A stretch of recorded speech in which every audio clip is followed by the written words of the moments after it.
بسم اللہ الرحمن الرحیم۔ السلام علیکم۔ جب دریائے نیل خشک ہوا تو دریائے نیل خشک ہو چکا تھا، وہ دریائے نیل جس کا پانی ٹھاٹھے مارتا تھا اور مصر کے کھیتوں کو سیراب کرتا تھا، وہ دریا خشک ہو چکا تھا۔ مصر کے لوگ یہ دیکھ کر پریشان ہو گئے، ایسا پہلی بار نہیں ہوا تھا۔ ہر سال دریائے نیل خشک ہو جاتا تھا۔ مصر کے لوگوں کا کہنا تھا دریائے نیل ہر سال انسانی قربانی مانگتا ہے، جب وہ یہ قربانی دے دیتے تو دریائے نیل پھر سے ٹھاٹھے مارنے لگتا، لوگ خوش ہو جاتے، ان کی کھیتیاں پھر سے لہلہانے لگتیں۔ اب ایک بار پھر دریائے نیل خشک ہو چکا تھا، لوگوں کے چہرے پریشانی سے مرجھا گئے تھے۔ دریا اس بار پھر ان سے ایک انسان کی قربانی مانگ رہا تھا، وہ سب مجبور تھے۔ یہ ان دنوں کی بات ہے جب حضرت عمرو بن عاص رضی اللہ تعالیٰ نے مصر فتح کیا تھا۔ مصر میں فوجیں موجود تھیں۔ امیر المومنین حضرت عمر فاروق رضی اللہ تعالیٰ عنہ نے مصر میں حضرت عمرو بن عاص رضی اللہ تعالیٰ عنہ کو گورنر مقرر کیا تھا، اور اس کے چند دن بعد ہی دریائے نیل خشک ہو گیا تھا۔ لوگوں کی پریشانی دیکھنے کے قابل تھی۔ لوگ دریائے نیل میں انسانی قربانی کی تیاریاں کرنے لگے۔ اب لوگ خوش تھے کہ دریا انسان کی قربانی کے بعد پھر سے بہنا شروع کر دے گا اور خوشحالی ہی خوشحالی ہوگی۔ آخر وہ دن بھی آ گیا جس دن ایک انسان دریائے نیل کی بھینٹ چڑھ جانا تھا۔ لوگ صبح ہی صبح یوں تیار ہو کر باہر نکل آئے جیسے عید کا سماں ہو، ہر شخص کے چہرے سے خوشی جھلک رہی تھی۔ حضرت عمرو بن عاص رضی اللہ تعالیٰ عنہ دریائے نیل کے خشک ہونے کی وجہ سے سخت پریشان تھے۔ جب انہوں نے یہ سنا کہ لوگ نیل کی بھینٹ چڑھانے کے لیے ایک انسان کو قربان کرنے لگے ہیں تو وہ تڑپ اٹھے۔ یہ تو سراسر ظلم ہے، دریا کے لیے ایک انسان کو قتل کر دینا کہاں کی عقل مندی ہے۔ حضرت عمرو بن عاص رضی اللہ تعالیٰ عنہ اپنے چند آدمیوں کے ساتھ دریائے نیل کی طرف چل پڑے۔ وہ اس قربانی کو ہر حال میں رکوانا چاہتے تھے۔ جب وہ دریائے نیل کے پاس پہنچے تو انہوں نے وہاں عجیب سماں دیکھا۔ لوگ زرق برق کپڑے پہنے وہاں موجود تھے، ہر شخص کے چہرے پر خوشی تھی۔ جب ان لوگوں نے گورنر کو دیکھا تو حیران رہ گئے اور سوچنے لگے شاید گورنر بھی اس قربانی کو دیکھنے کے لیے آئے ہیں۔ حضرت عمرو بن عاص رضی اللہ تعالیٰ عنہ نے دیکھا کہ لوگ ایک 15 سالہ لڑکی کو لے کر وہاں آئے ہیں۔ اس لڑکی نے زرق برق لباس پہنا ہوا تھا، وہ زیورات سے لدی پندی تھی۔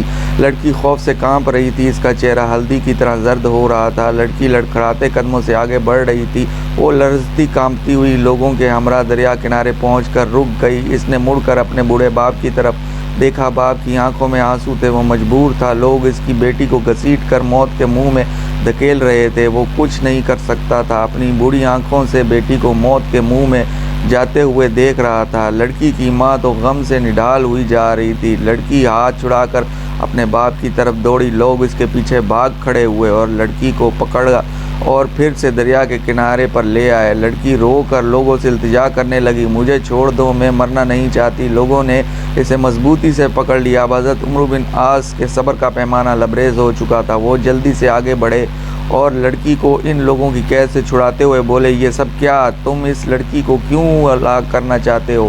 لوگ گورنر کی بات سن کر پریشان ہو گئے۔ لڑکی بھاگ کر اپنے باپ کے پاس چلی گئی۔ لڑکی کی ماں نے آگے بڑھ کر اسے اپنے ساتھ لپٹایا۔ لڑکی سسکیاں لے کر رو رہی تھی اور ماں اسے چپ کرانے کی کوشش کرتے ہوئے خود بھی رو رہی تھی۔ لوگوں نے کہا، اے امیر، دریائے نیل خشک ہو چکا ہے، وہ ہر سال ایک انسان کی قربانی مانگتا ہے۔ یہ سن کر حضرت عمرو بن عاص رضی اللہ تعالیٰ عنہ نے ناگواری سے لوگوں کی طرف دیکھا، پھر پوچھا، کیا ہر سال یہ دریا اس طرح خشک ہو جاتا ہے؟ لوگوں نے جواب دیا، ہاں، ہر سال دریائے نیل اس طرح خشک ہو جاتا ہے، اور جب یہ خشک ہو جاتا ہے تو ایک انسانی جان کی قربانی دیتے ہیں۔ اس کے ساتھ ہی دریا کا پانی بڑھنا شروع ہو جاتا ہے اور دیکھتے ہی دیکھتے دریا میں طغیانی آ جاتی ہے۔ حضرت عمرو بن عاص رضی اللہ عنہ نے کہا، یہ تو ظلم ہے۔ لوگوں نے کہا، اے امیر، ہم ہر سال چاند کی 11 تاریخ کو ایک نوجوان لڑکی کا انتخاب کر کے اس کے والدین کو رضامندی سے اس لڑکی کو زیورات اور خوبصورت لباس پہنا کر دریائے نیل کی بھینٹ چڑھا دیتے ہیں، پھر دریا کا پانی بڑھنے لگتا ہے۔ یہ سن کر حضرت عمرو بن عاص رضی اللہ عنہ نے کہا، اسلام ان باتوں کو پسند نہیں کرتا، تم ہر سال ایک انسان کو قتل کر کے دریا کی بھینٹ چڑھا دیتے ہو، یہ تو سراسر ظلم ہے۔ اسلام ان فضول باتوں کو مٹانے کے لیے آیا ہے، آئندہ تم ایسا نہیں کرو گے۔ یہ سن کر لوگ بولے، پھر تو دریا خشک رہے گا، ہماری کھیتیاں برباد ہو جائیں گی، ہم بھوک سے مر جائیں گے، ہمارے جانور ہلاک ہو جائیں گے۔ حضرت عمر بن عاص رضی اللہ تعالیٰ عنہ نے کہا تم پریشان نہ ہو، ایسا کچھ نہیں ہوگا۔ حضرت عمر بن عاص رضی اللہ تعالیٰ عنہ نے انہیں یہ رسم ادا کرنے کی اجازت نہ دی۔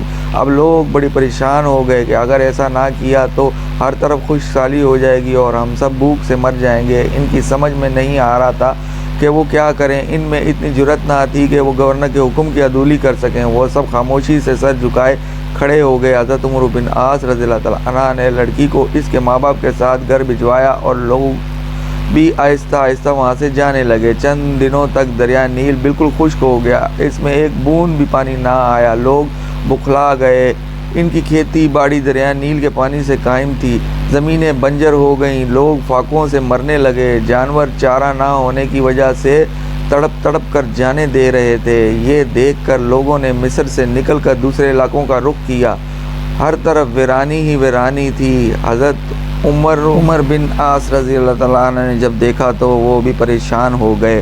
آخر انہوں نے امیر المومنین حضرت عمر فاروق رضی اللہ تعالیٰ عنہ کو ایک خط لکھا اور اس میں ساری صورتحال واضح کر دی۔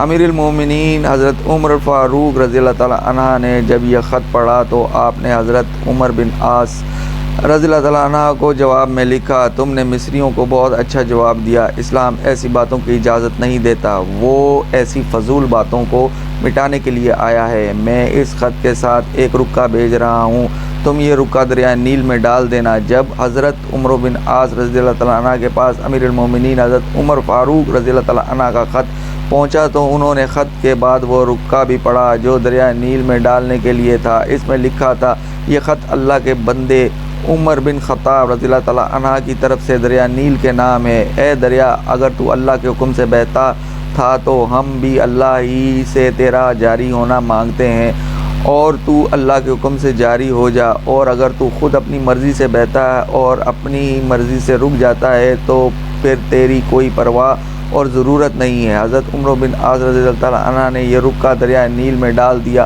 اور واپس چلے آئے۔ جب صبح مصر کے لوگ بیدار ہوئے تو یہ دیکھ کر حیران رہ گئے کہ اللہ نے دریائے نیل کو اس طرح جاری کر دیا، بلکہ اب تو دریا میں پانی بہت چڑھ گیا تھا اور دریا میں طغیانی آئی ہوئی تھی۔ لوگ یہ دیکھ کر خوشی سے چلا اٹھے، دریا جاری ہو گیا۔ اس دن سے اب تک دریائے نیل اسی طرح جاری و ساری ہے، ایک لمحے کے لیے بھی اس کا پانی خشک نہیں ہوا۔ زینت کے خزانے کو الماس کہتے ہیں، لوگ تڑپ پانی کی تو اسے پیاس کہتے ہیں۔ یوں تو سب کی پیاس بجھاتا ہے دریا، جو دریا کی پیاس بجھائے اسے عمر بن خطاب کہتے ہیں۔